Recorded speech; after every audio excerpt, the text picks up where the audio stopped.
Welcome to Metaphysical Soul Speak. I'm your host, Elena Fox Starks.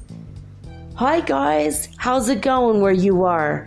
Today all day I had rain and thunder and lightning, but I feel great. It was such a great day. The energy is like super clear. I don't know if you're getting that, but there's so much clarity and I feel really good about it. I got to watch some of my favorite YouTube people today and cuddle under my favorite blanket. It's super soft.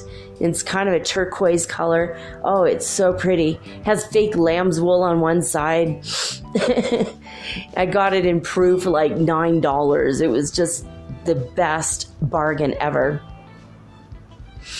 So tonight's topic is going to be all about acupuncture and Atlantis writhing, as I will conduct my interview with Dr. Jean Brannon, who is an acupuncturist in Atlanta. So that's coming up. It's going to be amazing. Of course it is. She's a redhead. And I don't know. I'm excited. I'm looking forward to it, actually. Have a feeling we're going to really get along. But before I get into all that, the Schumann resonance did reach 28 hertz today. And so I was a little disappointed. I will be honest, it didn't reach, 77 as predicted. But the evening report hasn't come in, so I'm still kind of hoping and crossing my fingers because that would be so amazing, right? So we'll see how it happens, It's okay. It's all good. I felt like the energy was good anyway. I felt great and clear and just marvelous, just emotionally happy. I felt like I was peaceful and at rest for the first time in a very long time. So before we get to our interview, I'm going to go over some stories I have, some news stories I have for you guys. So first up, it's about Elon Musk. About an hour ago, he announced that he can bring 100 people with him to Mars, but there won't be any money left.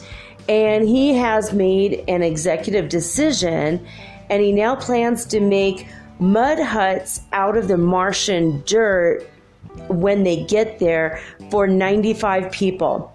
But the other 5 will be lucky because he's going to be bringing in manufactured homes on his spaceship. And they're going to be like trailers. And they're like modular, so you got to put them in the, it's easy to fit in. I guess he said it was like somehow it was easier. There was more room but he can only do it for 5 people, and those people will become the community leaders when he starts his colony on Mars.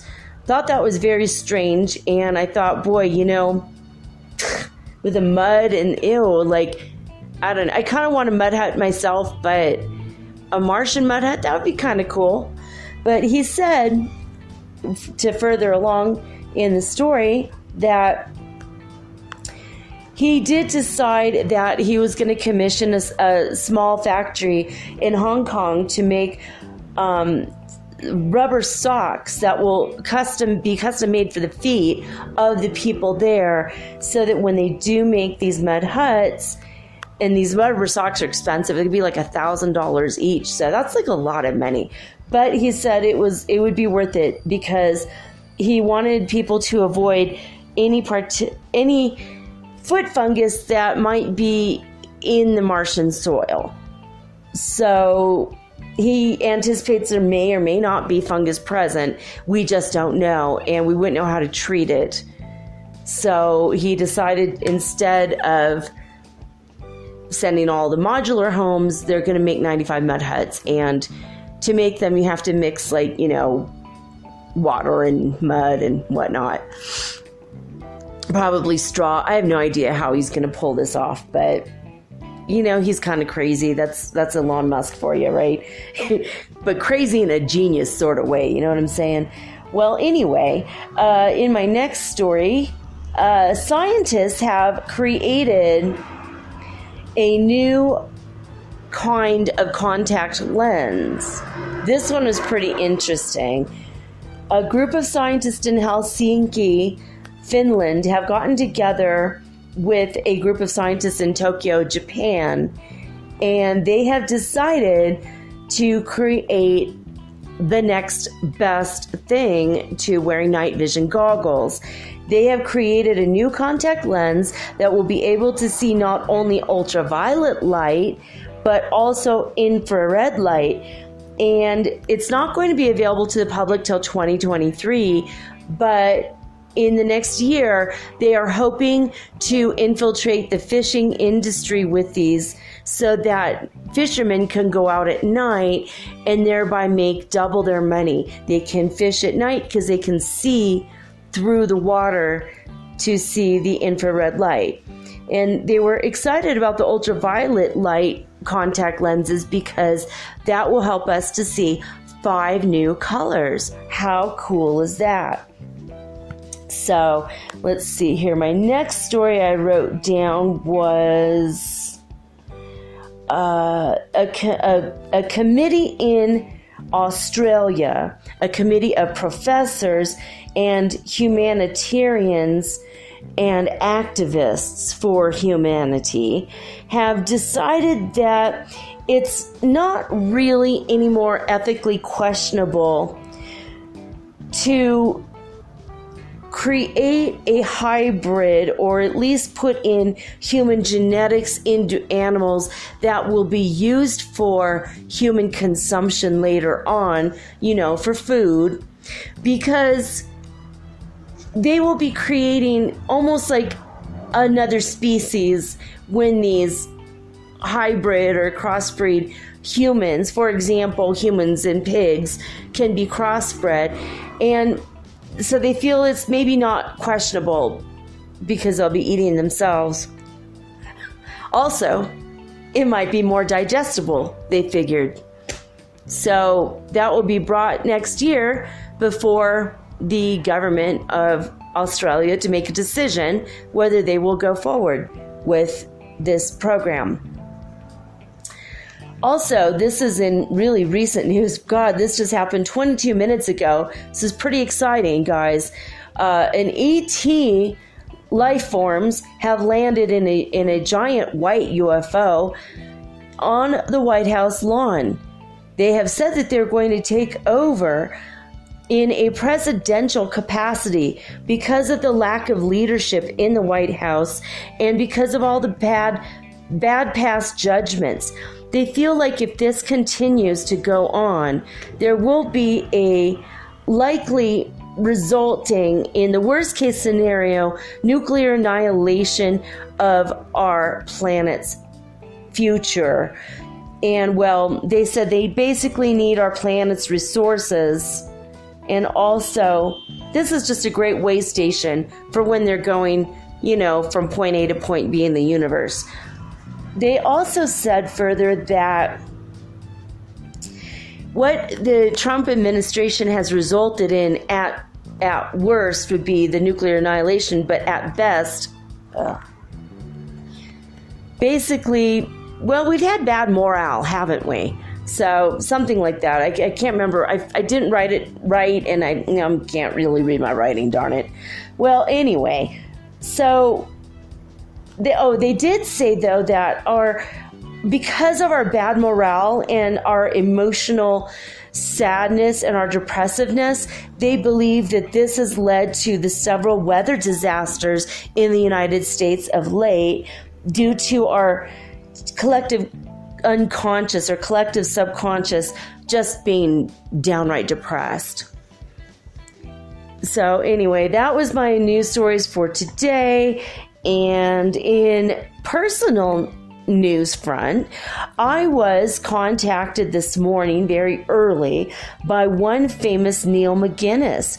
You don't know him probably, but he was the last editor-in-chief of the weekly world news. He has contacted me this morning to ask if I will be able to become a staff writer for a brand new magazine that he plans to create and start by the end of 2019. And this will be called the Monthly Planet Digest. So how cool is that? I hope you're happy for me. I'll be writing crazy news stories. Okay. Before we get to our amazing interview with Jean Brannon, well, we have one word from our sponsor. We have one sponsor. And you know what? We have one brand new supporter. And I wanted to thank, I've been meaning for 2 days to thank the lovely Rainy Bonus. I love you like a sister. You know it.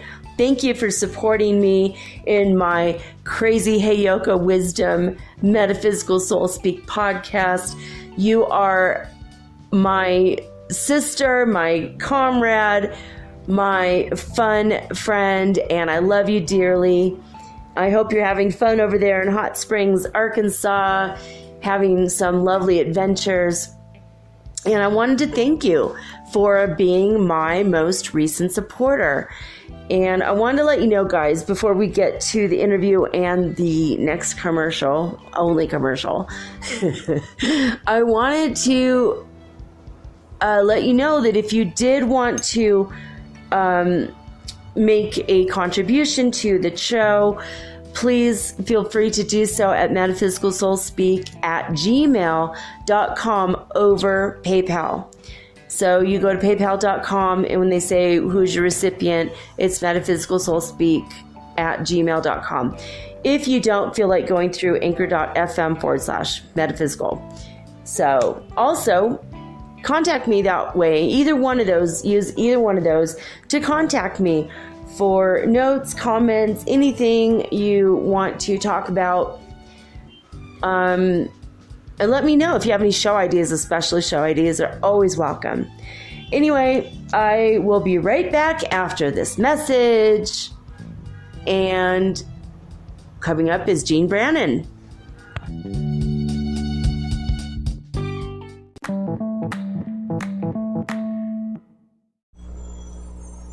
Hey you, have you ever thought about having your own podcast like me? Was it even a New Year's resolution? For me, it sure was. But as I've been looking into this for months, I was daunted. There's so many questions I had. When I was trying to get this off the ground, I was wondering, how do I record the episode? How do I get it across all the platforms? How do I get my podcast on Apple Podcasts when I don't even have an iPhone? How do I get it onto Spotify and all the other places? How do I get people to listen? And how do I make money from my podcast? How do I edit it? Oh my God, I had all these questions, and I was so confused until I discovered the simple answer is Anchor. Anchor is a one-stop shop for recording, hosting, and distributing your podcast. Best of all, it's 100% free, and it is ridiculously easy to use. And now Anchor can match you with great sponsors too, so you could get paid to podcast. All you need to do is record it. You don't have to go out and look for people to advertise on your show. They help you.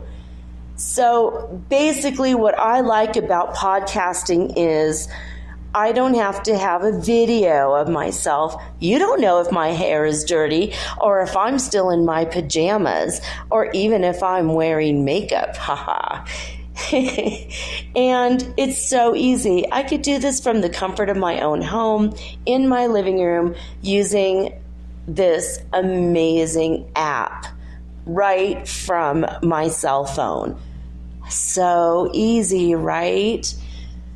So if you've always wanted to start your own podcast and make money, by the way, doing it, please go to anchor.fm/start That is anchor.fm/start to join me and the diverse community of podcasters that are already using Anchor.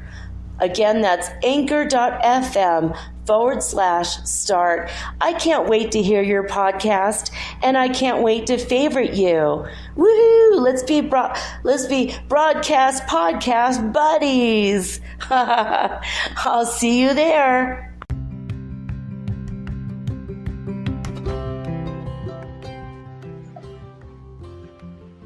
Oh, hey, Jean, are you there? I am, Alana. How are you? Woohoo! We did it. Yay! Okay, guys, I am here with my guest, Jean Brannon. She is an acupuncturist by day and a metaphysical fiction book author by night. First of all, how do you do it, Jean? That's a lot. Well, I mean, I like multitasking, but actually, I feel like the way I approach acupuncture and the way I approach writing is very similar, because my purpose is really to help uplift and inspire people, no matter if I'm having them in the treatment room or if I have them reading a copy of a book that I've written. So it's kind of just, this is the life that I live. And so whether I'm meeting somebody, for the first time and they're looking to get acupuncture, or if I'm talking to somebody about something that I've written, really in essence, it's the same subject matter. So I just feel like it's a natural way of being for me. Ooh, that's so awesome. Well, I wanted to talk to you about, well, first we should mention, in general, acupuncture is with the needles, and I've had it done many times. It's one of the best forms of healing, but it comes from China.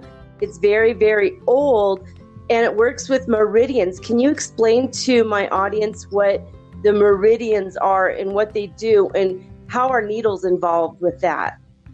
Well, so it's interesting because most people that come in for the first time, if they've never had acupuncture, fear is usually the first thing that comes up and that we need to address, because most people have this idea of the needles as being like a Western medicine needle.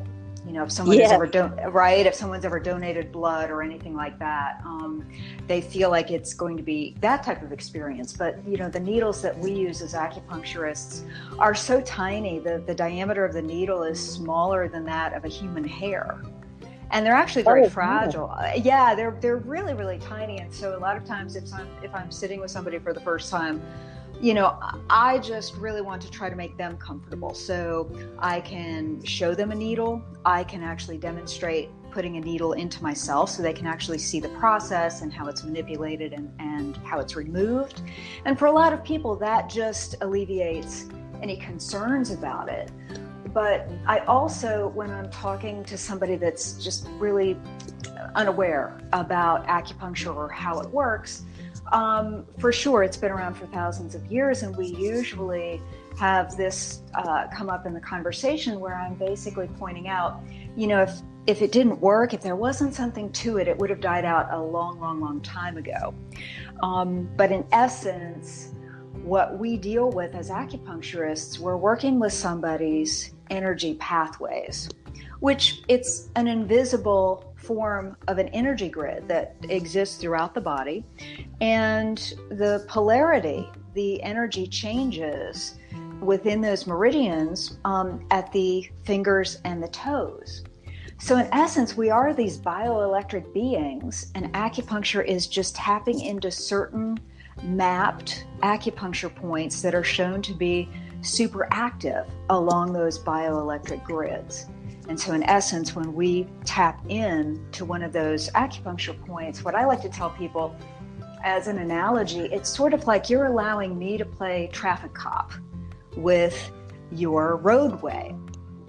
And so for a lot of people, what happens is they get blockages. It's like a traffic jam in those grids, right? And so if you can have a traffic cop come in and basically say, okay, we're gonna manipulate this a little bit and have more of a green light effect. So we're gonna get that energy to move more effectively through that meridian. And more often than not, if you unblock the meridian that's most affected, it has a positive effect on all of the meridians. So that's really kind of how acupuncture works. You know, it's basically an art form. That's how I look at it. It's been developed over thousands of years, and we work with these invisible energies that if we can tap into them and get the energy to flow better, people pretty much 100% of the time, one of the things that someone will experience when they get off the table is they will say, oh, I just feel so relaxed. So if you can start feeling more relaxed in your body, that is one of the keys. Yeah, that's a key to healing for sure. And maybe you've relieving the stress and relaxing. You may have experienced that. Oh, I did. Yeah. I mean, it's almost like they gave you a sleeping pill, but at the same time, you have more energy. It's really a strange feeling. It's like you're totally relaxed in mind and body and spirit, but you have more energy, like free. It almost like it frees you up. Well, I think that's a great way. That's a great way to explain it. Yeah. Or like if we have, it's almost like a switchboard. I don't know if you've ever seen an old-fashioned switchboard, and with the operators, and they have to plug in the switches to connect.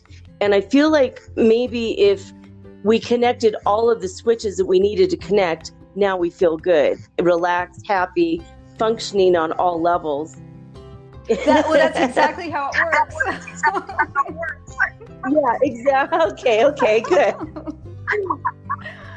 Now, I read Out on a Limb by Shirley MacLaine many, many years ago, how she went to an acupuncturist who opened up her third eye, and I think she had an out-of-body experience. So could we go to an acupuncturist and, I don't know, get needles and suddenly we have a spiritual awakening? Is that a potential? Well, it's absolutely a potential.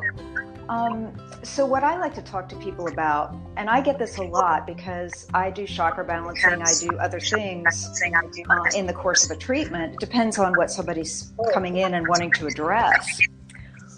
But a lot of people will come in and they're on this spiritual path and they want me to really open up and expand, say, their third eye. But for me, that really spurs on a conversation about, well, what is it that you're looking to achieve here?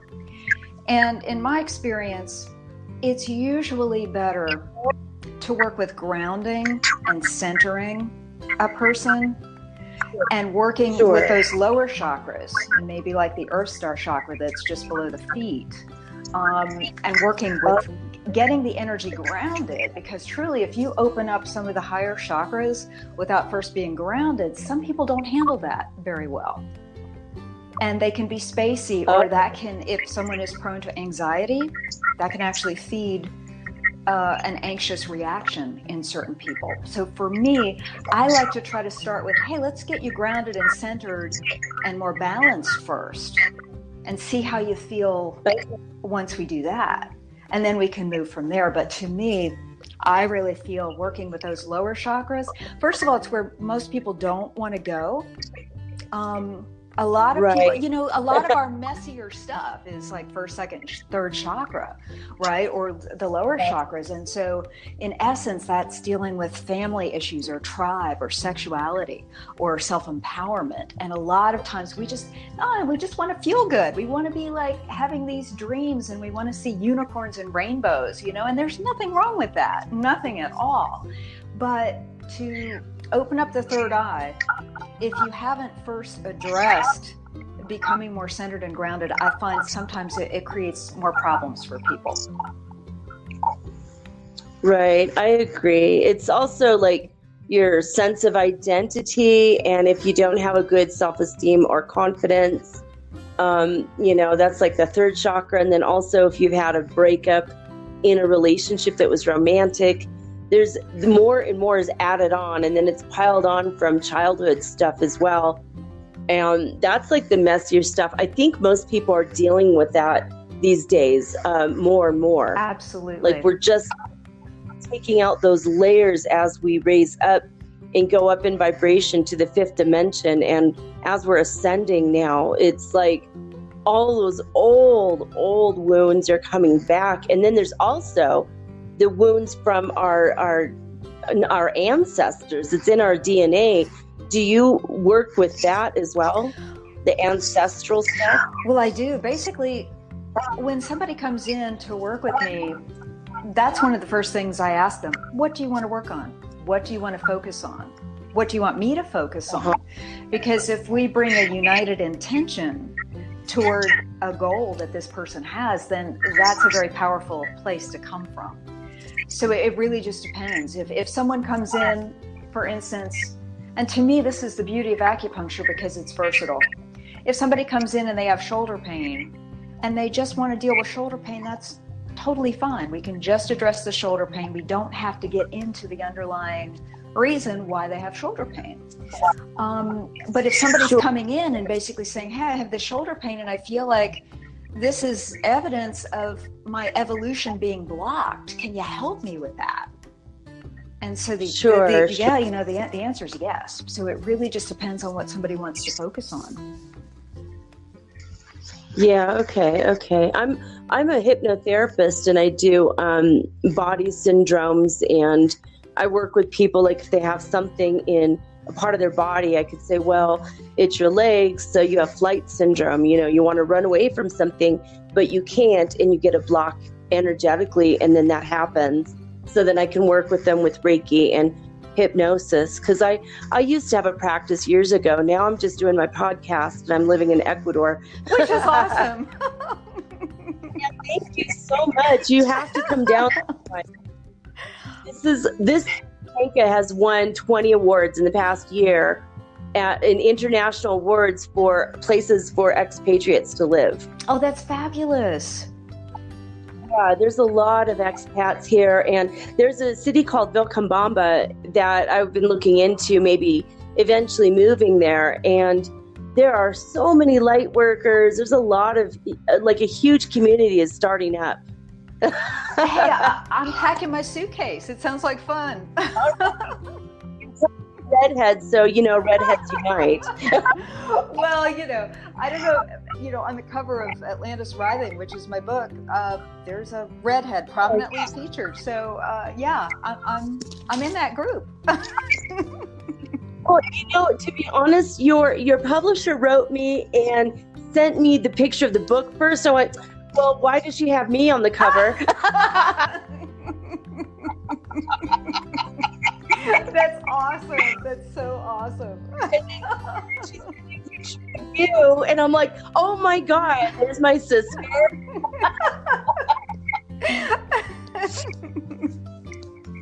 So that's what to talk about next, actually, is your book. You just published a new book called Atlantis Rising, and it is the first of a series called The Heart Light. Am I correct on that? Well, it's actually Atlantis Writhing, and it's the Writhing. Yeah, like Writhing, Writhing, and it's good. Okay. And it's the Highest Light series. Sorry, I got that wrong, but okay. That's okay. What did I say? It's totally fine. Okay. So Highest Light. Okay, this sounds really awesome. So it's obviously fiction because it's from Atlantis, but there's spiritual elements in your book, right? Well, so in essence, how I would categorize this book, it's visionary fiction. So that incorporates aspects of evolving the soul into a work of fiction. So my intention with creating this work was, again, that somebody, very much like how I approach acupuncture, you can approach this book in any way that suits you. So if somebody wants to read this as a romantic work of fantasy, For sure, you can do that. If you want to read this as a hero's journey, which is, at its core, that's what most visionary fiction is about. So you can do that. But what I've done, to the best of my ability, is weave into the text various self-love and self-empowerment techniques. And so you can watch Alicia, the main character, the heroine of this story, you can watch her evolve. And so she sets an example of someone who at the beginning isn't very self-confident. She's not very assured. She comes to Atlantis, she's from another world, and everything has just hit the fan. Everything has just fallen apart. And so you watch her develop. And so if you choose to read the book on this level, it's basically an instruction manual. It shows you, okay, maybe you don't feel so confident right now, or maybe you're not so happy with your life, or maybe it seems like everything has just fallen apart in your world. Well, what do you do? What do you do when your world falls apart and it feels like the rug has been pulled out? That's where the main characters are at the very beginning of this book. Literally, there's massive betrayal. Everything has fallen apart. And so they have to look at themselves and look at their own spiritual guidance and say, what do we do now? So when everything else is stripped away, when all of the externals are stripped away, what are you left with? And so if you choose to look at it in this way, Atlantis Writhing can really be a self-help manual. If you really want to learn how to be self-empowered, you can watch how Alicia does it. It's not this just it happens in 30 seconds. You can actually watch the progression of the character. And so wow, so in a journey for her.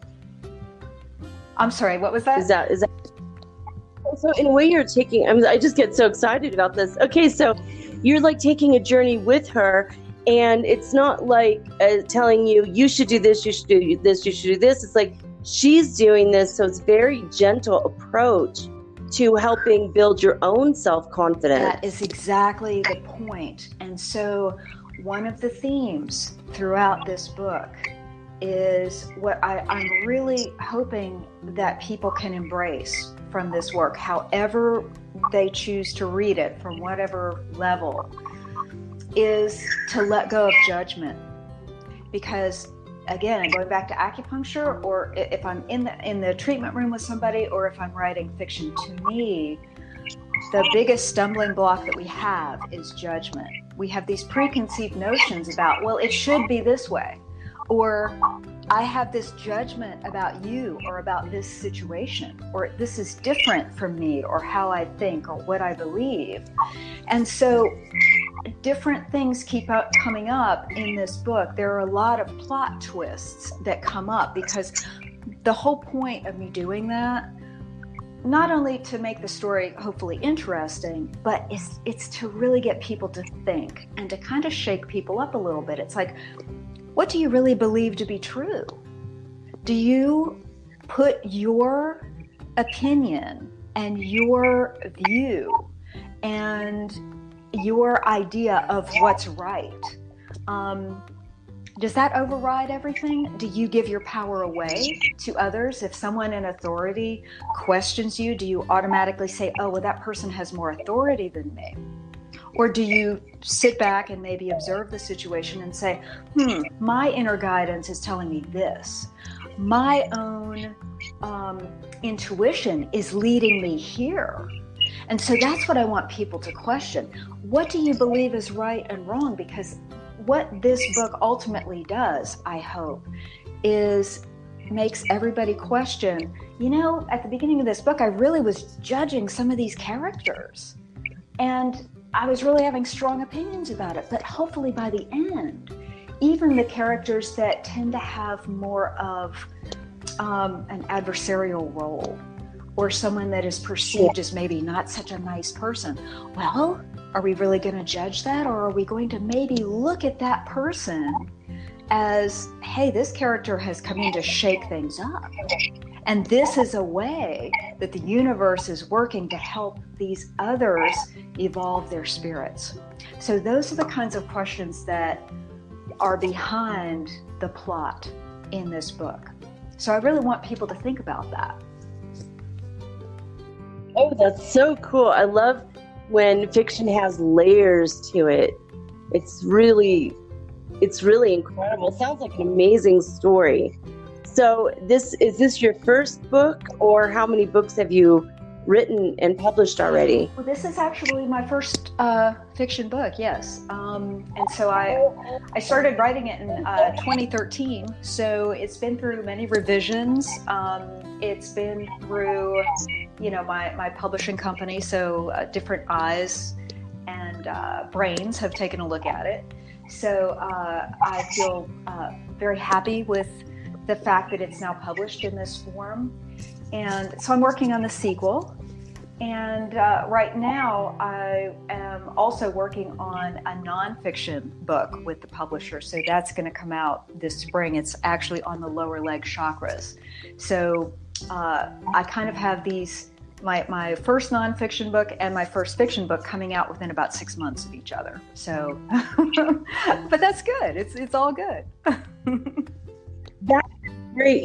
We have an international writing conference here in Cuenca every year, and it's coming up in the fall. So I'm going to urge you to come for that, because yay! Great group of people. It's really inexpensive. It's like around maybe $200 for the whole conference, and it's 7 days long. Oh my goodness! Or 5 days long. Wow. It's not very much, and plus, you get the coffee and the chocolate of Ecuador, which is amazing. Oh, that's amazing. That just, that sounds awesome. It's 500-year-old buildings and cobblestone streets, and oh my God, is this place charming? But you are totally speaking my language here. I love history and I love beautiful architecture. So, sign me up. A lot of our authors here are New Age authors and metaphysical authors. One of our people here, Paul Anley, has started writing a series of science fiction books about a transgender man going through spiritual changes. Oh, wow. Oh, that's awesome. We have so many different kinds of people writing different kinds of stuff, but it's so, I've never been to a place where 200 people just automatically love and accept you out of nowhere. So, well, my goodness, how did you find Ecuador? Well, I started looking into international living, and I love this. I just love the idea of this area. For 11 years, I wanted to be here, and I moved a year and a half ago. And when I got here, I'm like, wait a minute, didn't I hear something about a writers' conference a few years ago? So I went last year, and I'm like, well, I'm in the right place at the right time to be a spiritual writer in a really spiritual place. Literally, I'm on the equator. I'm in the center of the earth. It's like the most balanced place there is. Oh my gosh, this sounds amazing. Congratulations. So anyway, I wanted to invite you to that because I think you would fit right in with everyone that's here. And, and plus, you could sell your books in the bookstore and everything. Well, there's a plus, right? Now, but in the meantime, people are going to want to get in touch with you for acupuncture, and also if they're in the Atlanta, Georgia area, and also that's where you are, right? That is where I'm. I did read. Yes, that's where I'm located. I want to make sure you are in Atlanta. As soon as I said, I'm like, I better make sure Atlantis. I don't know if I'm getting it right. Okay, so also you are. Well, you need to sell your books, and you also want new readers, and you want people to go on this journey and story with you. So if I was a listening or person in the listening audience right now, how would I get in touch with you to buy your book, or how do I go about that? Well, so it just depends on what format you would like. So most people go on Amazon.com. Okay, that's good. And so Atlantis Writhing is available as an ebook or as a soft cover. So it just depends which format would speak to you. But Barnes and Noble carries it. There are any number of, it's available in a lot of outlets, and some independent bookstores are carrying it too.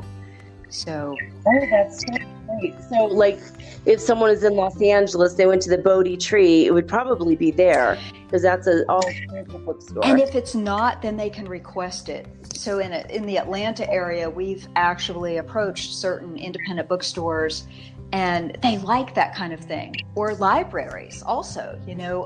I've had different people across the country approach their library to get it available. And that's another way that people can have access to read this book. Oh, that's such a great idea. I love that. Well, I have it already. I think I haven't quite downloaded a sample, so I'm like looking through. I just started reading it, and it's like so interesting. It's like she's coming from another planet to Earth back when it was Atlantis. It was the biggest civilization, and I'm like, oh, I'm already hooked. So I don't want to download a sample. I decided I'm probably just going to go ahead and buy the whole book. Right? I think as a redhead, you will relate to this character. I hope so. I love when characters are redhead. Like, did you ever read Still Life with Woodpecker by Tom Robbins? No, I've not. I bet it's really good. It's such a crazy story. It's about a redhead woman who met and fell in love with a redhead man. And he starts telling her all this stuff about redheads and how we are descended from the giants of old. And if you look into all these civilizations, they find redheaded people who are mythological creatures to most. Well, there are a lot of these myths about us, right? Did you ever watch South Park? I mean, we gingers apparently have no soul, right? So I've certainly heard that a lot as a joke. So yeah, no, for sure. With Woodpecker, for sure. Atlantis Writhing does sound like an amazing trilogy, so obviously you're going to rope me in, and I'm going to have to read your next book and then the book after that, of course. Well, I hope that you feel kind of hooked. There is a bit of a cliffhanger at the end, and okay, good. All right, just so you're a little prepared for that. But yeah, I'm hoping that you'll be hooked and want to know what happens next. So sure. So it's a series. It's not standalone books. It's going to be an ongoing, like a saga, like a 3-part trilogy, maybe, yes. or yes. That's the plan. Okay. That's so awesome. The interesting thing is, though, I did write, or I ended this book with the idea it truly could be a standalone. You may not be completely happy or satisfied with that particular ending. But it could be because it actually has quite a spiritual ending, and so if you can accept what's being presented and not get caught in the I really wish it had happened this way, right? So if you can do that, then it truly could be a standalone. But that's not the intention. A sequel is already in the works. So. Oh, that is so great. That's kind of like life, though, isn't it? I don't think that we rope up, close off all the loose ends, and then we die, and then we're like, oh, well, we don't need to go to Earth again. Right. I think when we want to reincarnate, because we have so many loose ends to tie up. Oh, exactly.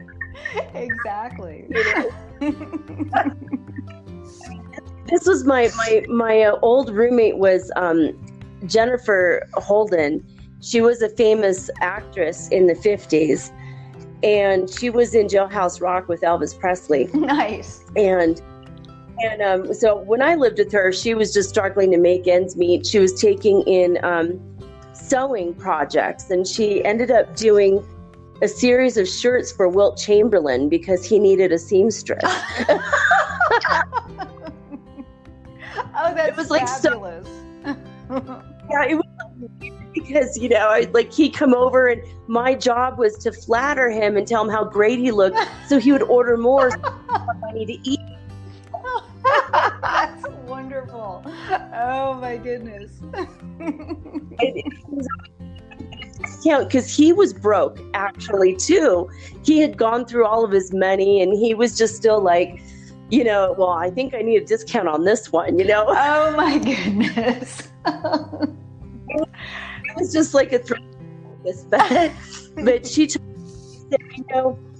said, you know, Elena, this is my clearinghouse life. And I feel like it might be that way for a lot of people now, where we came back and we have to have a bunch of relationships with people just to tie up all of that karma and let it sit and let it be. And she said, there's something about my DNA strands. And she kept talking about this. She's like, there's something about strings or DNA strands. And then she like kind of trail off and look into the sky and not really finish the thought. And it took me years to realize she was talking about the ascension, but she couldn't quite remember all the things she had to remember. But when she said that, we're in our clearinghouse life, and it's like, yeah. Have you felt that? Do you feel that we're at the end of the schematic and we're kind of cleaning things up now? I think we are. I think we have been for a while. And I believe, you know, those of us that are here right now, I don't believe there are any accidents. I believe we're here by choice. And I believe, you know, many of us that have a greater awareness, to me, with a greater awareness, there comes a greater responsibility. And so, right. And so those of us that are aware, I feel, need to do our best to just step up and be authentic and help lead people by basically being congruent, not just talking about things, but actually embodying them. And that, to me, I think is how we can really help everybody. Yes, I agree with that. That's one reason why I started the show. I mean, one was that I just felt like I needed to have these conversations with people, and I needed to get out all of my spirituality, and I had no one to talk to in my immediate vicinity. You know, like all the authors I know, they all live in Vilcabamba, they're in another city, and the ones that are spiritual in town, they're married, so they're always doing coupley things. And I'm single, so I'm kind of like, I don't even know who to talk to anymore. So I started this podcast in January, and I'm almost at 90 episodes. Oh, that's awesome. Yeah, thank you. So I'm getting out all of my knowledge. I also thought for my grandchildren someday, they might be interested in this stuff. And if they don't have me around, or my great-grandchildren, they will at least have all of my recordings.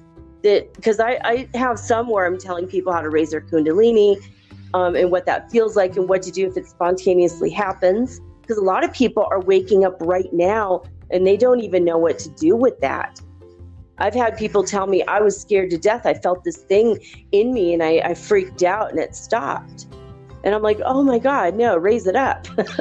Well, you know, and I think because we don't come with instruction manuals.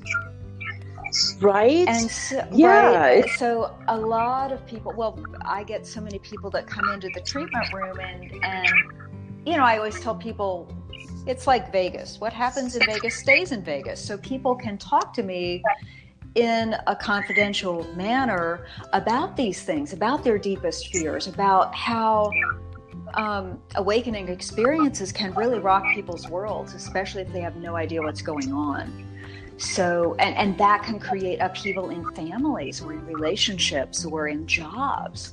So a lot of people right now are experiencing turmoil, which for me, what I try to explain to them is, you know, everything really depends on how you're looking at it.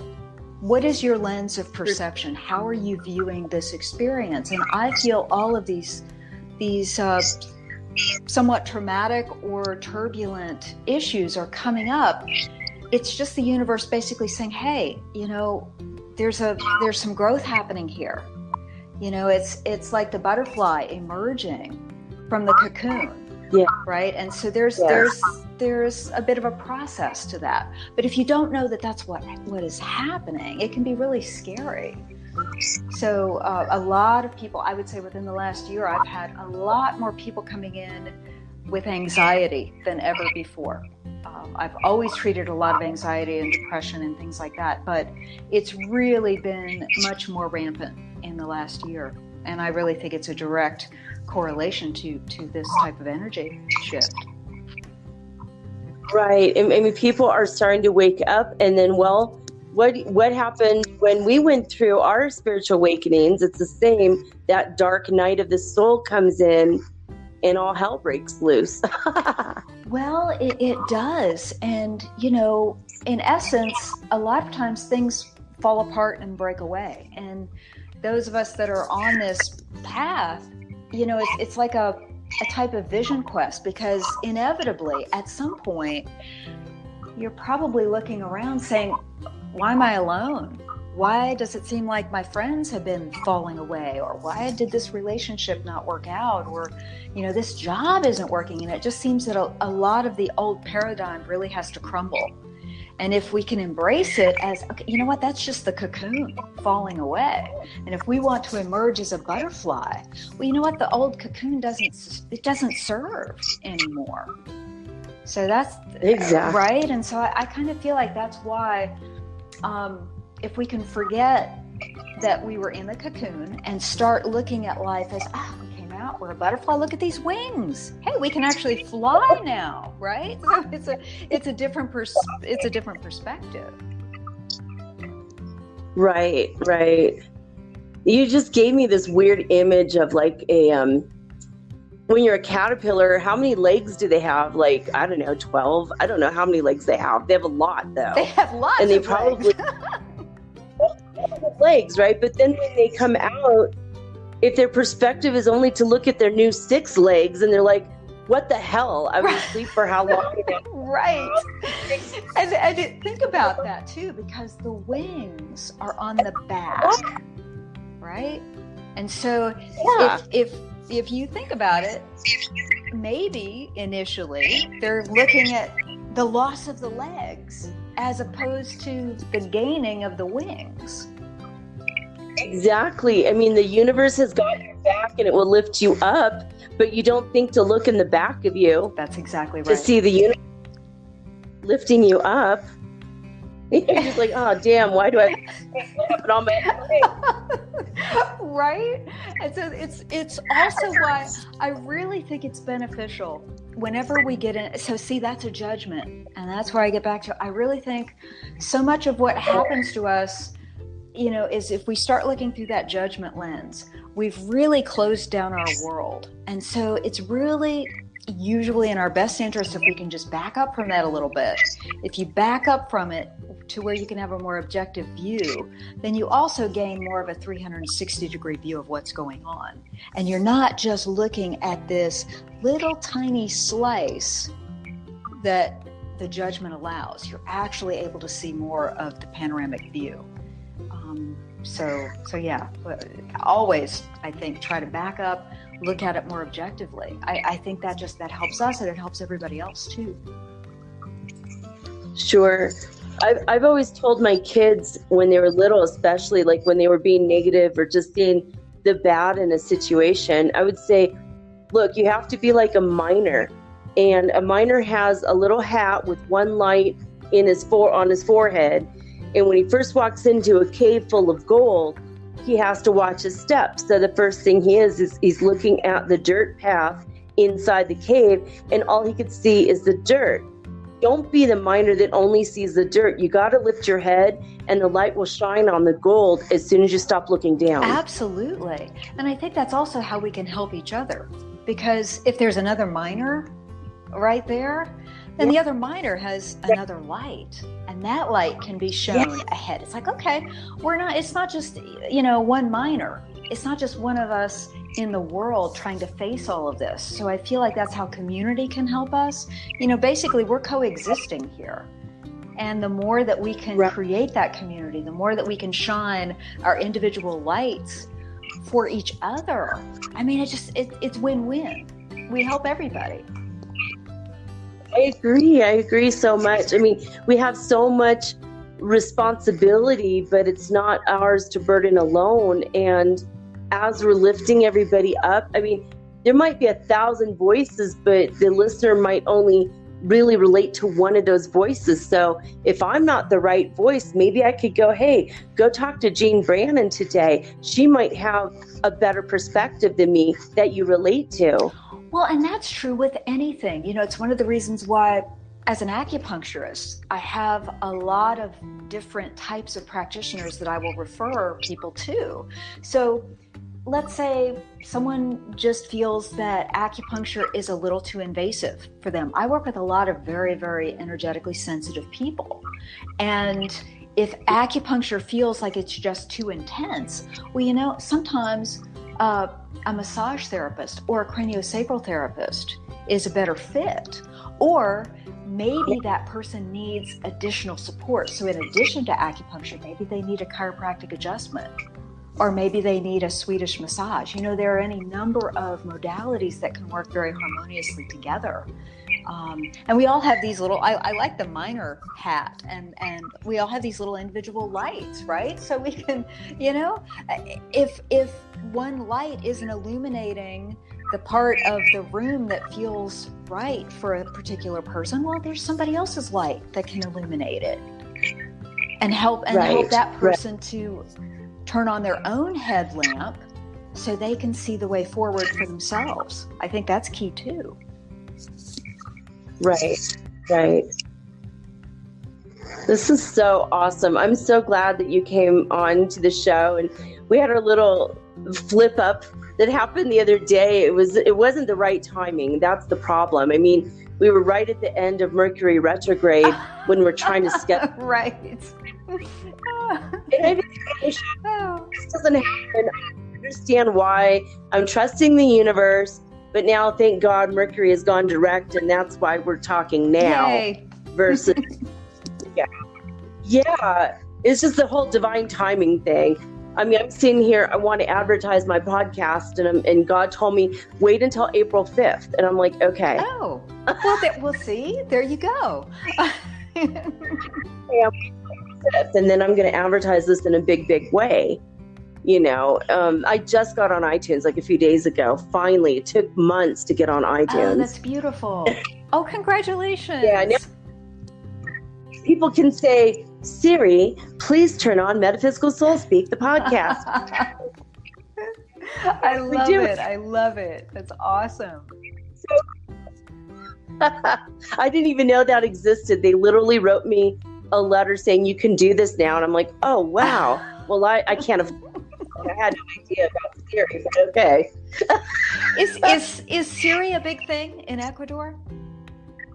No. Well, I don't know. Maybe it is. I don't have an iPhone. I wouldn't know. Maybe it's the iPhone people. It's almost like when you buy a VW, even if it's from 1962, everyone that has a VW from that point forward, they hold up a peace sign. And unless you have VW, you don't realize you just joined a secret cult in which everyone was. I love it. Yes, that's so true. That's so true. Yeah.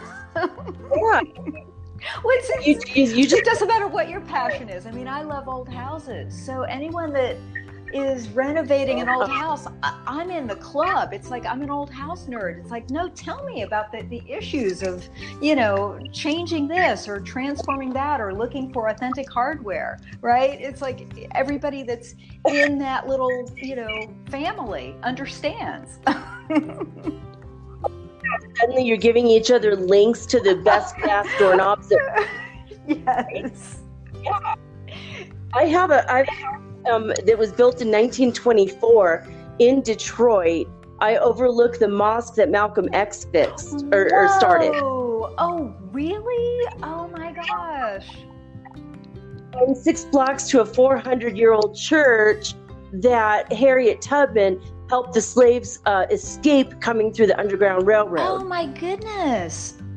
What? That's incredible. That is absolutely incredible. You're going to have to send me pictures. I love that. I love it. Wow. It's such a house, and I still own it. I'll probably go back and at the very least fix it up and sell it, or maybe, I don't know. My higher guidance told me to come to Ecuador. So at first it was like go to South America. So I flew to Colombia, and I went through a bunch of adventures. I went down the Amazon River for 3 days into Peru. Then I flew from Iquitos to Lima, because Iquitos is like 500,000 people in the jungle. They don't have roads out. The only road is by water or air. Oh. So really weird. It felt very weird to be like kind of stuck in the jungle without a road out. Yeah. Talk about a dark night of the soul. I guess you were just kind of in it there for a little bit, right? Yeah, I had a little bit of a panic attack when I realized, because it was coming up on the pirate season, and 3 days down the river from Iquitos is where the pirates are. And I had everything, like my laptop, you know what I mean? I had everything. And I was just like, not my laptop, but my cell phones, and my kids had their equipment, and I'm like, and cameras, and I'm like, I do not want to be robbed right now. Oh my gosh, for sure. Wow. I was in that situation. It was like, oh, and by the way, because you're a foreigner, it's not just $150 to Lima. It was a lot more. Oh, wow.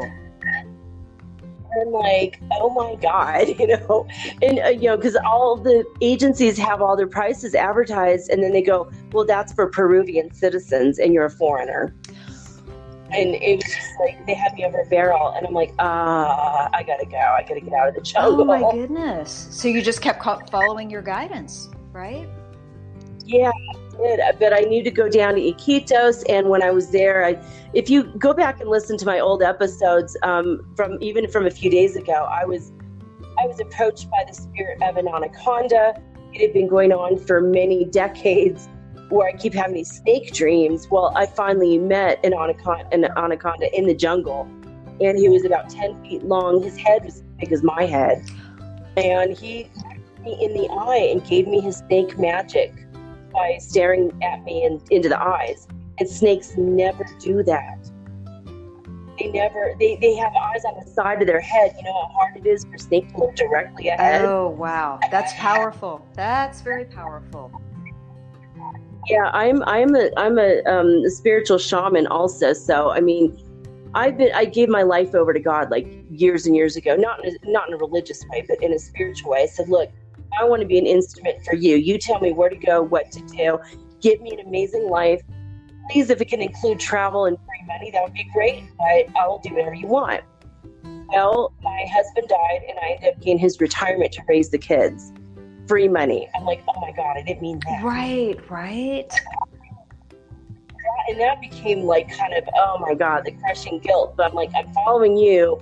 This is what you did. So, I can't take the guilt of that anymore. So that was like a quick dark night of the soul I went through for a couple years.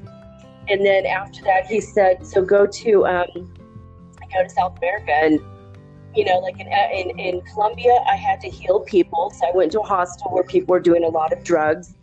And I had to sit with them and help them with their self-esteems and their issues from their parents and cases of sexual abuse that people had gone through. So I was doing laying on of hands, I was doing Reiki, I was doing talk therapy, I was doing massage, I was doing hypnotherapy. And sometimes people just had to come and sit in my presence. And then that helped. Just giving them hugs or putting my hands on them, like holding their hands for a while. I had dogs coming to me, cat. And then when I went to Lima, it was all about the animals. I had to heal animals for a year. Oh, wow. Random animals would come up to me, and dogs, like street dogs, would run up to me and look at me, and then they'd lean against me and just expect me to heal them. Well, look at that. I mean, animals operate on a whole other level than we do. So, what a blessing, and my goodness, what a journey you've had. Yeah, I'm writing some books too. Yes, you should. And it's really interesting you bringing up the snake energy, because one of my other lead characters in Atlantis Writhing is half snake. So bringing all that might be meaningful for you in particularly. So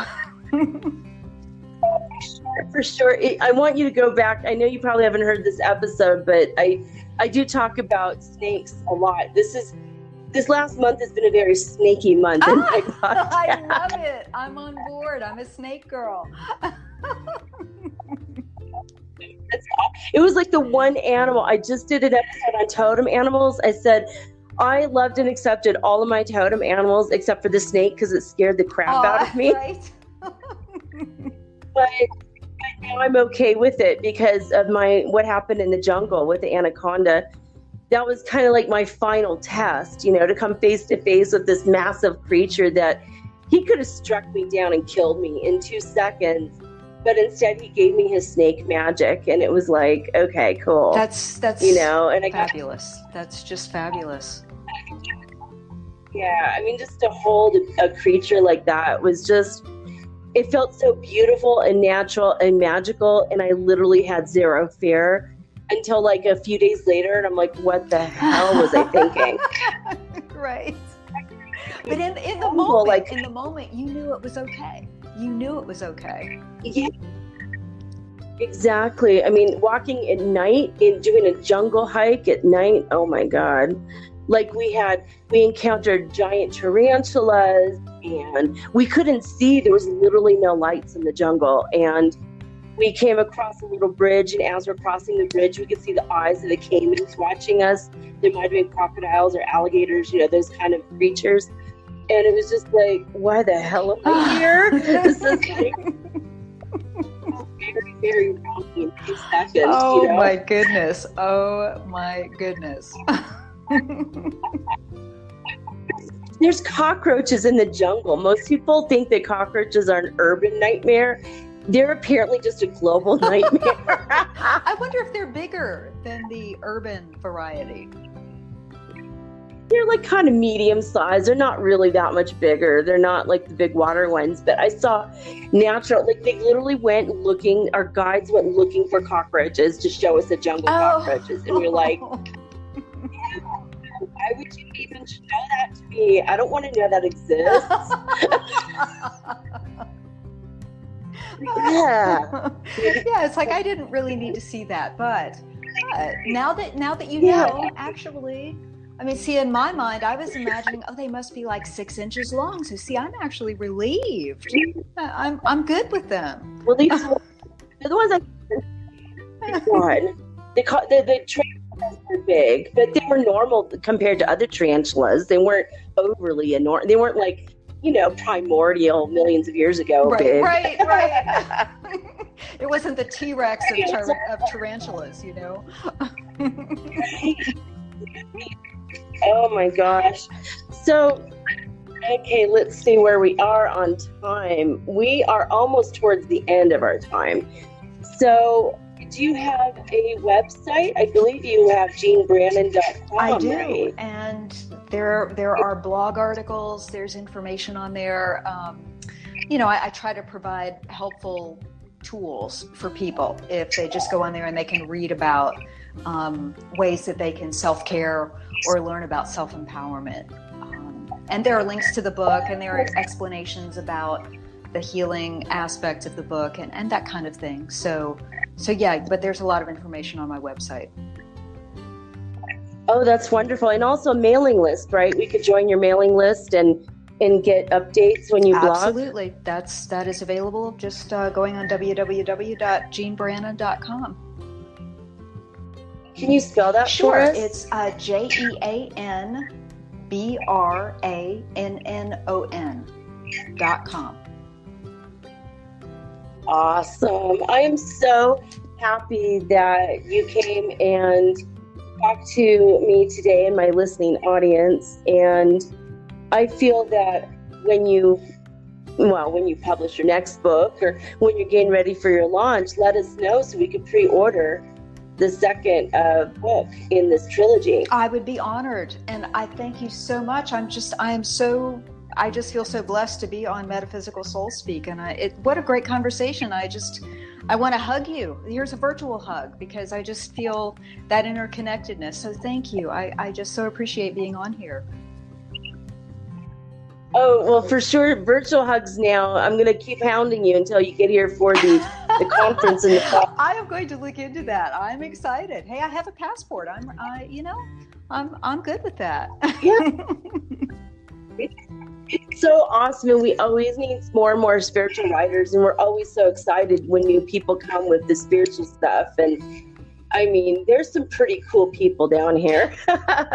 I'm excited, and there are cool people all over the world, and Ecuador is definitely on my list. It's definitely on my list. So I'm excited. I'm very excited.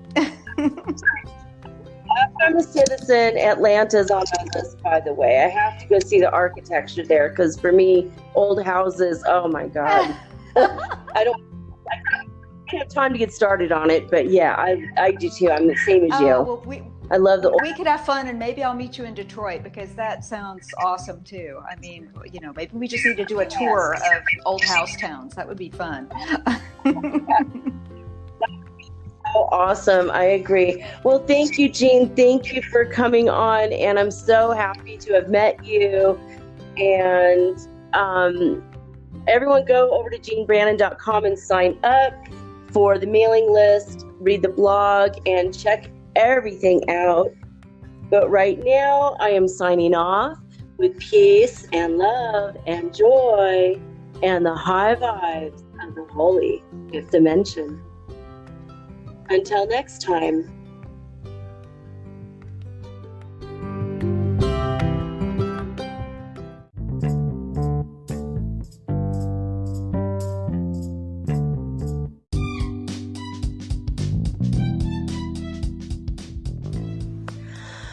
Psst, I have a little PS for you guys.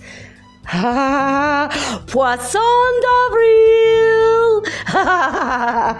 That means in French, fish of April, otherwise known as Happy April Fool's Day. It's my Heyoka Shaman Experience holiday. If there's a holiday in the whole wide world for Heyoka, it is April Fool's Day, baby.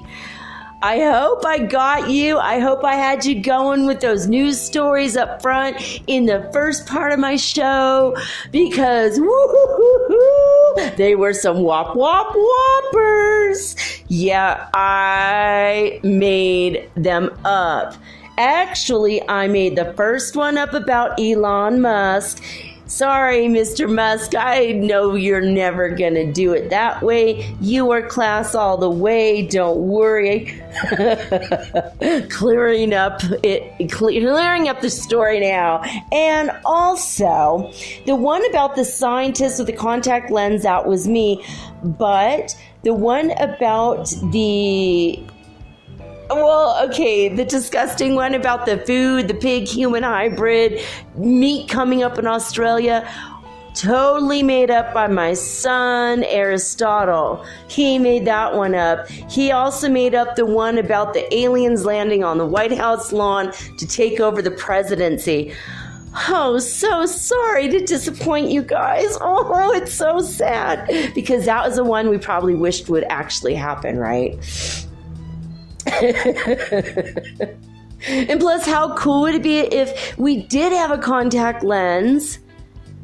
And how cool would it be if people in Helsinki, and that's maybe not even in Finland, right? I totally made that up, and then I thought maybe that was maybe that was the red herring in my news stories. What do you think? Oh, and by the way, there's no such thing as the monthly Planet Digest, and there's not going to be. Although, maybe Neil McGinnis will hear this episode and go, oh, that would be so great, and I'm so good at making up womp womp whoppers. But this is the only day that I will lie to you guys, but it's because Poisson d'avril. So that's the only reason. I hope that you guys enjoyed that. I hope you guys are kind of like scratching your head going, what the Just-sicle. Yeah, what the fudge-sicle. Anyway, I love you guys, and we'll be back tomorrow with actual real news changes. News, earth changes. You know what I mean. The Schumann resonance really was 28, and I really don't know what the night one holds. So we will have all the actual news tomorrow, all the ascension news tomorrow. But I did kind of kept telescoping it with the word, here's a story for you. Anyway, I hope you enjoyed it in the spirit of the father of my children, whose birthday was today. I had to keep that tradition going. You know, if you all were here, I would have made you literally green eggs and bacon. I don't do ham, but I on St. Patrick's Day and sometimes April Fool's Day, for my kids when they're real little, they'd come down to breakfast and they would literally have green eggs. And they were like, what the hell happened here? And I'd be like, April Fool's. Or Happy St. Patty's Day, depending on the holiday. But I'm a Heyoka, how to do it. Couldn't be helped. I love you guys. See you mañana.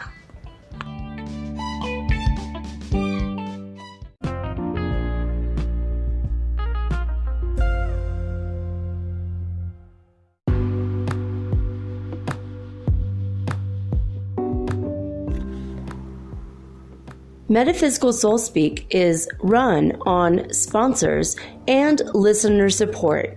This means listeners like you. If you are so inclined to support my efforts and my little podcast, please visit me at anchor.fm/metaphysical and pledge an amount of your choosing today. Thank you.